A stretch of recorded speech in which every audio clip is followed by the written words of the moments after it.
Okay, so I'm going to kind of go through this quickly as it's stuff most of us already know. How do I forward this? Okay, so as you know, the test we moved back till May. May 4th, 5th, and 6th is ELA. That's up in 2 weeks from today. Math is going to be Tuesday and Wednesday of the following week, and then science is Monday and Tuesday. The reason science got moved to Monday and Tuesday is because the algebra students who are in 8th grade take the Keystones on May 19th. So we needed to push that back. We are trying to, well, basically the state has said we're going to do as many makeups as we can. So Lauren's given us, like, I forget what day she wanted us to have it back, but there's a day we're just going to say we've tested everybody we can and we're just going to mail the test back. They don't want us holding on to them anyways. So next thing, I kind of came up with a schedule. I guess what works best in your testing room, but know that we only have from 9 until noon to do the test. The test lengths are, the longest one is day 2 of ELA, and they're saying that it should take about 115 minutes. The rest are about 100, except for science, which is 70. So hopefully with this schedule, you know, go to homeroom, take your attendance announcements. When the bell rings, move to your testing rooms. Once again, we'll be having snacks from the cafeteria, and then start the test. We'll do what we've done in the past. If you only have 1 or 2 kids left, just stick that sticky note out on your door. And once we only have a few, we'll stop testing for the day. Probably just resume the regular schedule until lunch. I don't think we'll be done by first lunch to do first lunch at all. And then after lunch, we'll just do win time and they'll attend their UAs as regular. Okay, next. All right, so everyone should have done my training. You should have received your directions for administration manual, which are dated for last year. However, inside there should be this lovely sheet called an errata sheet, which is really just the updates that you need to do. And it just tells you what pages those are on, and it's mostly dates, except for the opportunity to learn survey, which I'll talk about in a minute. If you want your other 2 manuals for math and science, just let me know and I'll put those in your mailbox. I just didn't want to overwhelm everybody with a bunch of manuals. In the DFA, there is a handbook for secure test administration. That's Appendix A. You should review that. It's also going to be in the binder. And the read aloud and scribing guidelines and the accommodations guideline. Those should all be done. Once we'll issue you pencils on that first day, keep them, just let us know if you need more. Make sure you take attendance on the cover sheet. The test booklets and answer booklets must match. A 1 should be with 1, 2 should be with the 2. You need to make sure you create a seating chart for each day so that day 1, if someone sits differently than they sit in day 2, you need to make sure you note that. And they can't sit next to each other if they have the same form. Any student who needs extended time, if we take them for extended time, you guys should just mark that on there. Not just like they took a little longer than everybody else, but if we have to pull them from the room because they need more time, then we'll put that on there. Someone has to escort them and carry their materials to the new room, wherever we're going to put them. On test day, the cover sheet, make sure you circle the day, put your initials, how many booklets were returned when you were done, and then this is where you'd mark absent students, any accommodations that aren't noted, and then any note, like if a student asks for a break and they don't normally get a break, you can mark that on there. And then mark any notes or issues that you have. Any student with special needs, it's noted on those groups. I kind of color coded it, but this year I'm also going to print, this is Julia's idea, but I'm going to print you guys out a sheet. If you have a student who is listed on the accommodations form, I'll give you a sheet for that individual student on what their accommodations are. Those will be in your binder. Any student there's 4 PSSA students, so they're going to go to room 402. I'm not sure if the students who aren't, if the opt-out kids show up, if they're going to the library or not. I didn't have a chance to catch up with Sam today to figure that out. Check your email each morning because that will probably change daily. I think there's like 5 or 6 right now. All right, we're gonna pick the tests up in the conference room again. Make sure they're number 2 pencils, which we're gonna give to you anyways. Put stuff on the test cover sheets. Anything, oh, that manual, you can have it now, but then once we start the assessment, it has to be returned each day. That was something new 2 years ago, maybe last year. We'll pick up we'll come around and get your test booklets and your answer booklets. Like Vicki and I will be around with the cart. There I just told you again about the sheets, and this has the important numbers, but those will also be in your binder. So make sure you initial each day, whether you're signing things in and out. Make sure you prepare your classroom, and I think it's still on page 8. Yeah, because I wrote this up for last year, so it should still be the same page. Page 8 on how your classroom should be prepared. Obviously, there's not much to do because we don't have a lot of stuff in our rooms this year. You will have a do not disturb sign in your binder. Remember to take all electronics, including smartwatches. Anything electronic can't be in the room. There's an electronic devices policy, which I think Mr. Adams and I will go over with the students. For math and science, they can use calculators. I think we will distribute those, or the math teachers will distribute those so everybody has them. Make sure you clear them when they're done, and they are allowed on the science test. You may not use dictionaries, thesaurus, spell, grammar checkers. The scoring guides, the writer's checklist, and the math formula sheets are allowed to be displayed in your testing room.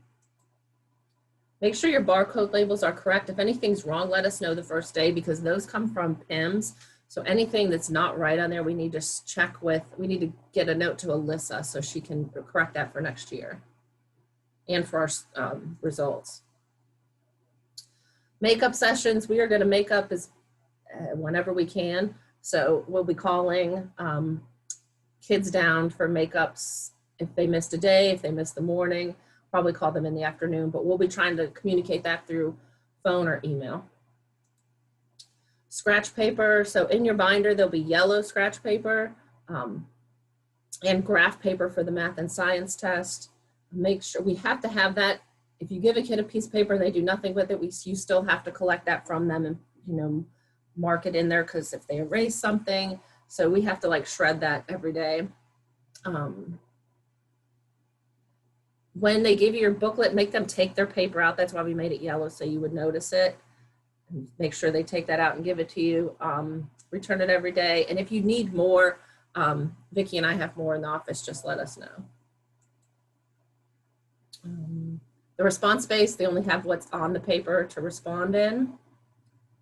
Transcribers this year, we only have, I think, 3 in 8th grade and 2 in 7th grade.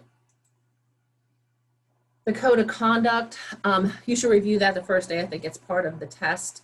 It's Appendix C. That's something also Mr. Adams and I will go over with the students in their training. They have to write down that they indicate that they understand it, and you may have to answer questions on it, so make sure you know what it says. This is new this year, Opportunity to Learn survey. So this will be given during session 1 of the math assessment, and they fill it out in the, what section? It's a section on the answer sheet that we don't normally use. Oh, supplemental data field. And there's directions for you, and then there's a survey for you to read to the students if you want to, and there's a paper for them to follow along on where to fill in. So do that before the first math session and then return those that same day. Collect them before you start the assessment. It's 8 or 10 questions. It's about their online learning. Contingency plan. This is the same as in the past. If any of this should happen, keep their test and answer at their own seat.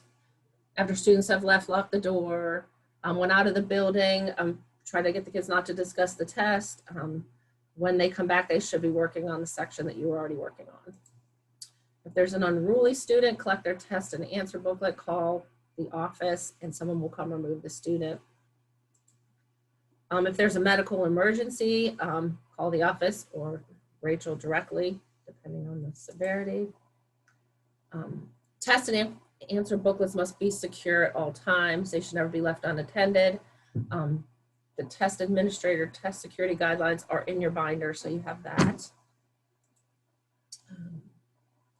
You as the test administrator will determine when a break is appropriate. Only one student out at a time, and we will only allow, the hall monitors will be there to allow only one student in the restroom at a time.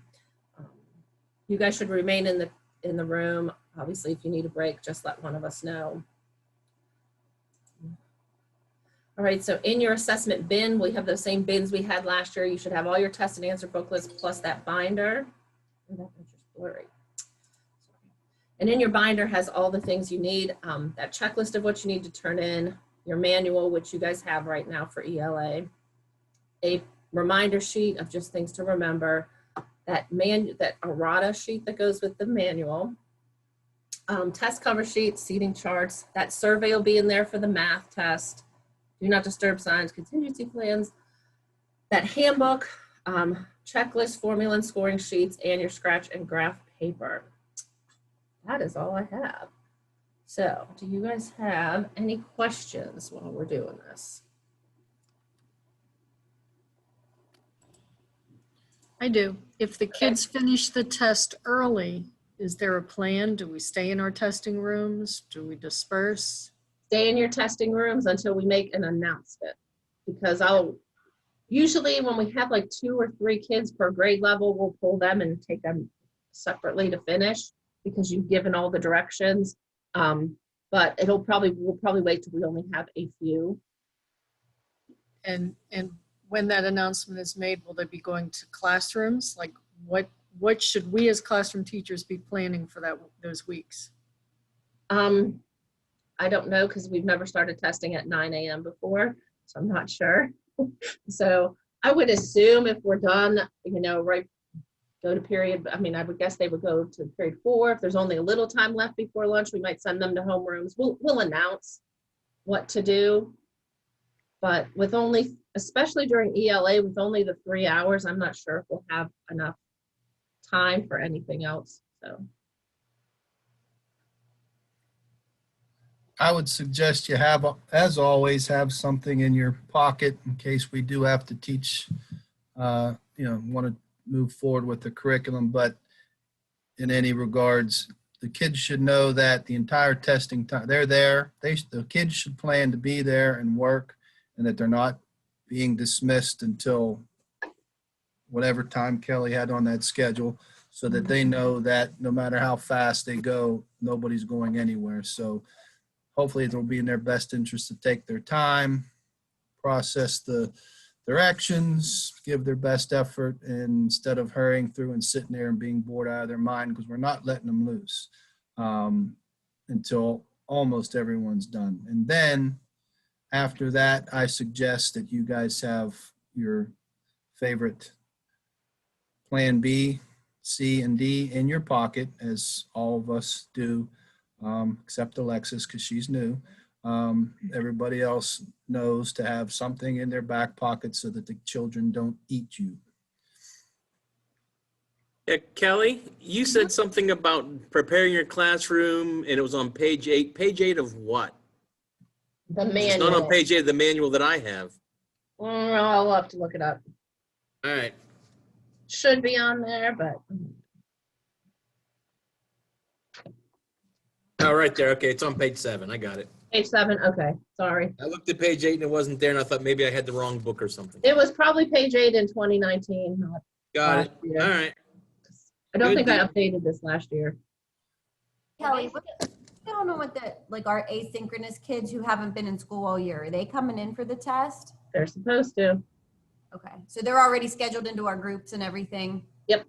Okay. The group should contain every student. 6th grade and 7th grade, you don't be alarmed if you have a Stobart kid for math in your group. because they take a math class here at Southside, so we have to offer them the test, and I have to put them in a group. But every year they say they're not doing it, so don't mind them, but they have to be on my paperwork. So. I guess to wrap things up, as I tell you always, I mean, the testing is can be high anxiety for the professional staff as well with all of these rules. Do yourselves a favor and the school a favor to make sure, I mean, I know you all passed the test and took the test, that's great. Please just don't show up and decide to start looking at that stuff on the first day of testing. Be professional, know what you can and cannot do. That's very important, because if you make a mistake, some things are fixable, some things aren't. And if you make a mistake, let's just hope it's, something that is fixable. But if you make a bad mistake, it's going to be very painful, a lot of paperwork for all of us. So be professional, be honest, keep your eyes off the tests, keep your, do not help the kids unless they need, follow the rules. If you make a mistake in some of the organizing and things, that's fixable, but just be very careful with test security and around those test booklets and answers. We don't want any problems there. So you all have done this before. Like I said, I think Alexis and Jen, I don't know if Jen is coming from Western. I'm assuming she's been involved, but everybody else knows what to do. So just be conscientious, follow the rules, and we'll get through this without too much stress. Kelly, are they Yes. still not allowed to draw afterwards? Like, is it, they can only read and that's it? Or what? Yeah, because I don't think anything's changed since last year, so Okay. yeah. All right, we'll probably need to be a little bit flexible with the schedule as we allow the kids to finish. So just have, as Marcy was saying, just have a plan to teach and a plan to play, organized chaos after, and everything will be fine. Are we dismissed? Yep, you guys are dismissed. If Nicole marked down everybody for me who was in this Zoom, if you know anybody who wasn't here, have them, if you tell them to come see me, I'm going to shoot out an email, but just in case someone on your team, and this is recorded, so I'm going to post it. There's 24 people here. I know, I see, I don't see Dave Logan. Mm-mm. I see Vinny's there. Yep. So, all right. Yep, Very good. so I'll post it. Thanks, Kelly. All right. See you. Bye.